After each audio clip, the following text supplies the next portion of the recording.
Most people who get 2 puppies think they're setting these puppies up for a lifetime of companionship. But what could actually happen is that we actually create too much dependency from them on each other. This can create behavioral problems. It can create fear, aggression, and other issues. Today, we're going to talk about littermate syndrome, what it actually is, does it really exist, and what you can do about it. Littermate syndrome is not limited to 2 puppies that come from the same litter. It can actually occur in 2 puppies that are from different litters, but that are about the same age and raised at the same time. So let's keep that in mind as we move forward in this discussion. Littermate syndrome occurs when 2 puppies from the same litter, in most cases, are raised together, creating a bond that's so strong they fail to develop normal independence, social confidence, and trainability. Is littermate syndrome real? While it's not a clinical diagnosis, the behavioral problems that it creates are well documented and widely observed by both trainers and behaviorists. Now, I need to make a very important clarification. Not every pair of littermates will develop littermate syndrome. It depends heavily on how they're raised, and is why this information is critically important. Can any breed get littermate syndrome? Yes. However, breeds that have stronger social tendencies or higher anxiety profiles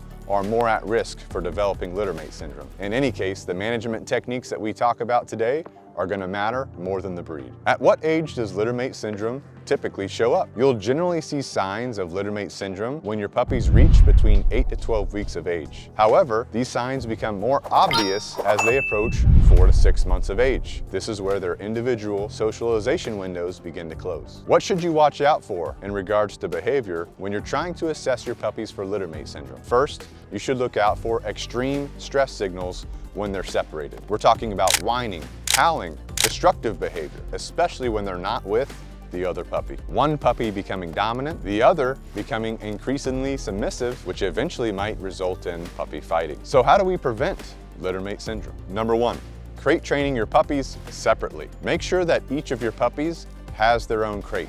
Ideally, put their crates in different areas of the home. Remember, we don't want to create over-attachment on each other, so having this individuality is very important.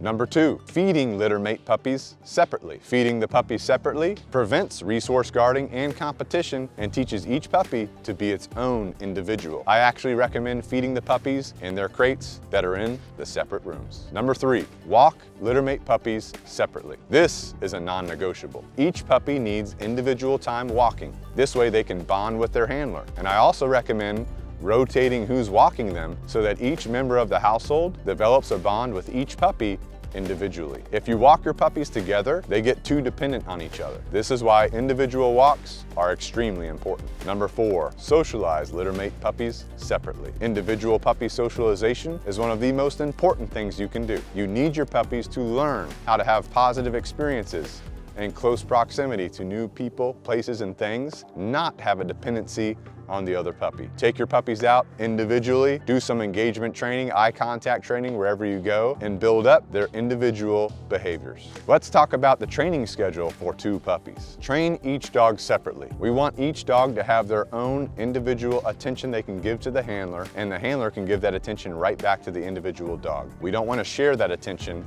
especially as we're developing training and behavior. As with any dog, you should keep your training sessions short and frequent. 5 to 15-minute sessions several times a day work best for most dogs. Remember to end your session when your dog is having the best time of their life. That way they come into the next session ready to train. Build individual puppy independence by doing solo sessions with each puppy each day. This doesn't just include training or your walks, but sometimes let them have solo quiet time, solo hangout time, solo time where they get to go out and sniff. How long to separate littermate puppies? They should have significant separation time from each other every single day from the moment they come home. This is way better than trying to get this started when they're 6 months old after problems have already developed. Now let's talk about how do we address problems that are already in progress. How do you stop littermate fighting? First, make sure you manage their resources carefully. Like we've already talked about, plenty of individual time. We want to build up this individuality within each puppy before we start having them working together.